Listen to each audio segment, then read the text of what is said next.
Hello everyone. Something a little different today. My wife and I have been fostering children for the last 2.5 years, and I kind of want to tell some foster stories because it has become a big part of my life. And when I first started this whole fostering journey, I honestly didn't want children. It's something that it is not needed to complete me. Now I cannot imagine a world where I'm not doing it. I've had several children. I believe we are currently on our 7th and 8th kids, and we're really hoping we get to adopt. If we can't, we'll be devastated, but we know it's a part of this whole journey. If you'd like to ask me any questions, please feel free.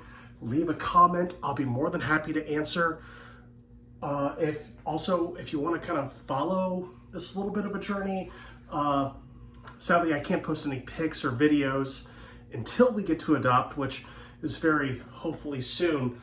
But follow me on TikTok at JJM Artwork. Follow me on Instagram. Just do the brush offs. That is going to become my personal art Instagram as well as general art Instagram. Plus, like, subscribe, ring the bell of these videos. That'd be super helpful.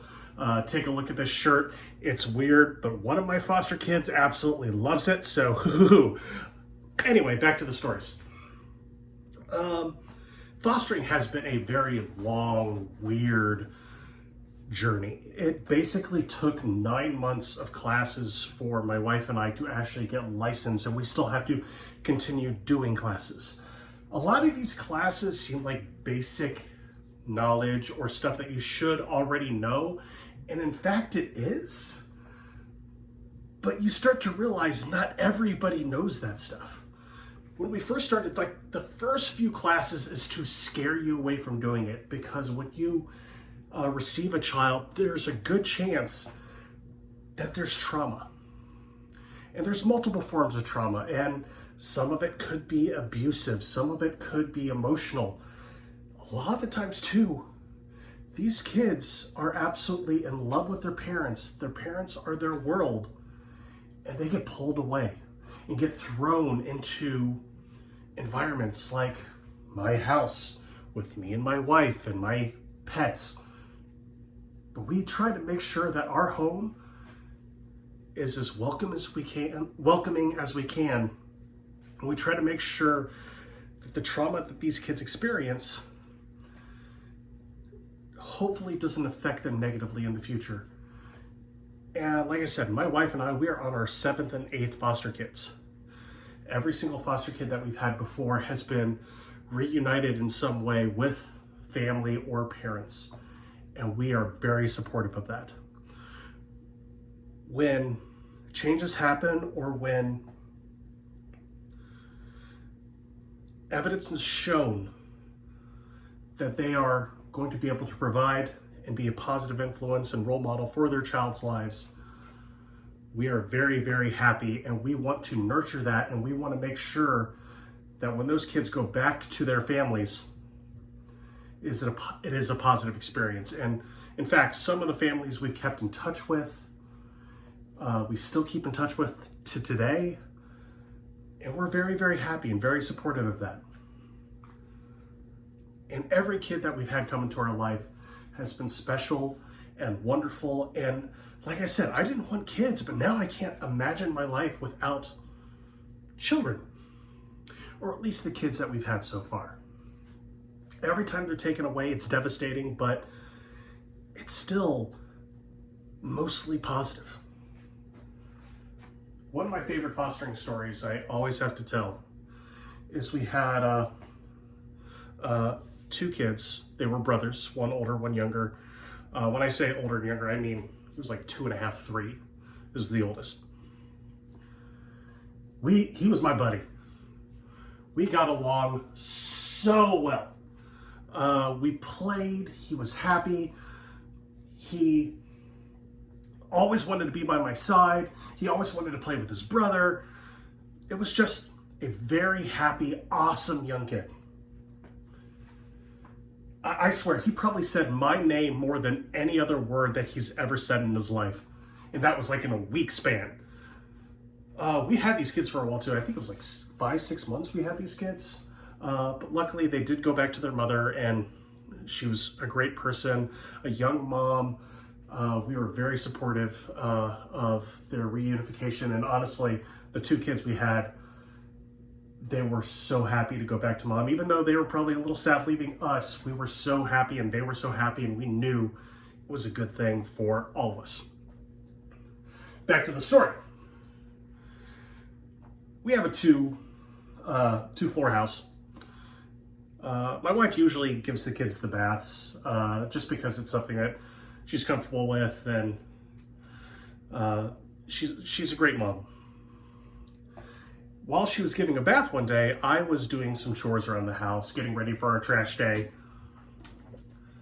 watching our cats fight each other. I was actually doing the cat litter. Upstairs is where we keep it. I also had my headphones in. I can't really hear much when I have my headphones in. So I'm doing cat litter. Apparently, the boy's done with his bath, pulls him out, wraps him in the towel, dries him off, puts him on the ground, starts walking to his bedroom, and out of the corner of his eye, he sees me. And he says, "My name, Justin, Justin, Justin." Well, my wife assumes he wants to go see me, see what I'm doing, stand by me, what he usually does. So my wife goes, "Okay, yeah, go see Justin." He walks to the door frame, looks, sees me. I have my headphones in. I'm looking at the cat litter. I don't see him or hear him.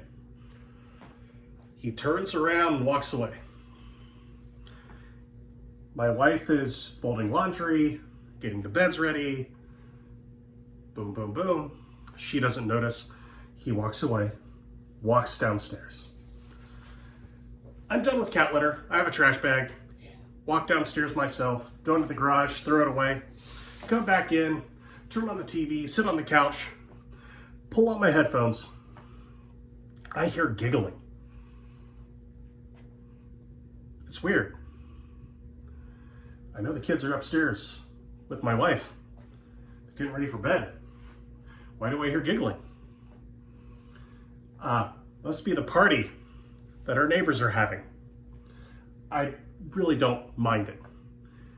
I keep hearing giggling. Now I keep hearing laughing from our neighbors. The giggling sounds like it's inside. The laughing sounds like it's outside. It's getting really weird. Stand up, walk into this room here with these 2 big windows.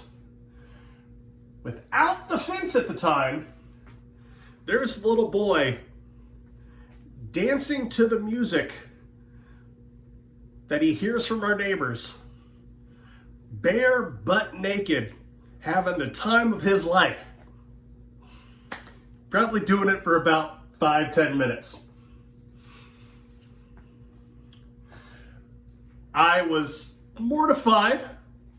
I couldn't help but laugh the entire time as I'm grabbing his towel, putting it back on him, waving to the neighbors like, "Oh, I'm so sorry. I'm so sorry. I'm so sorry."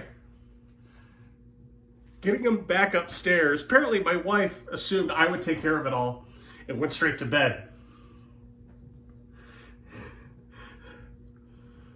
And yeah, it was a funny moment. It was a weird, funny moment that I wouldn't have had if it wasn't for fostering. And like I said, he was a good kid. His brother was a good kid. They were loving, wonderful children. And I have a lot more stories, especially with them.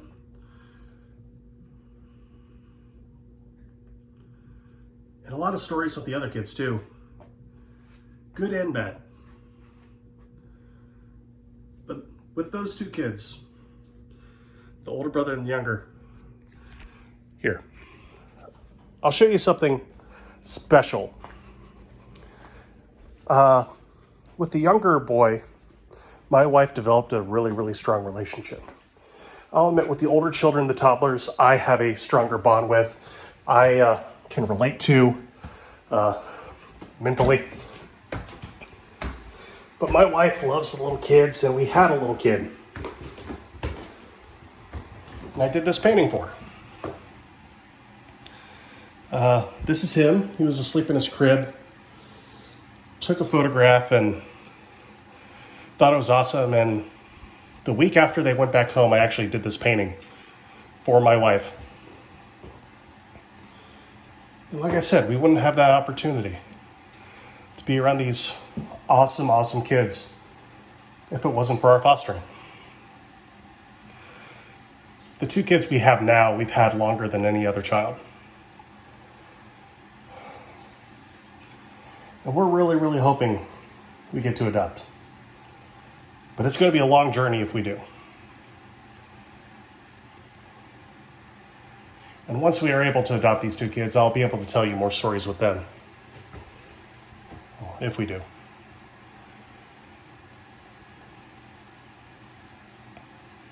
Getting a little emotional, sorry.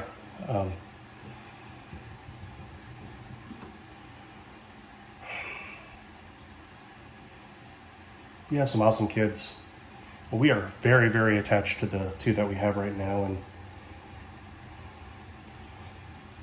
if they do go back to a family member, for some reason, we'll do what we can to support.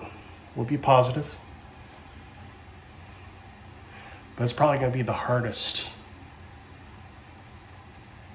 most sad we've ever felt if they go away.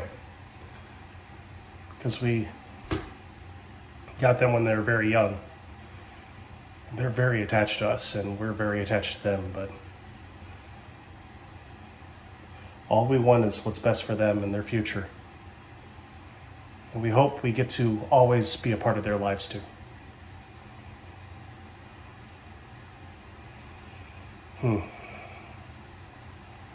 Actually, a little side note. Follow me on TikTok, because as soon as we do get to adopt, I have a plethora of videos that I am posting. Just of them growing up over the past year and future. That I cherish every day that I have those videos to look back on, and also I cherish that the kids are still in my life. And I can watch them grow and watch them develop and be a part of that.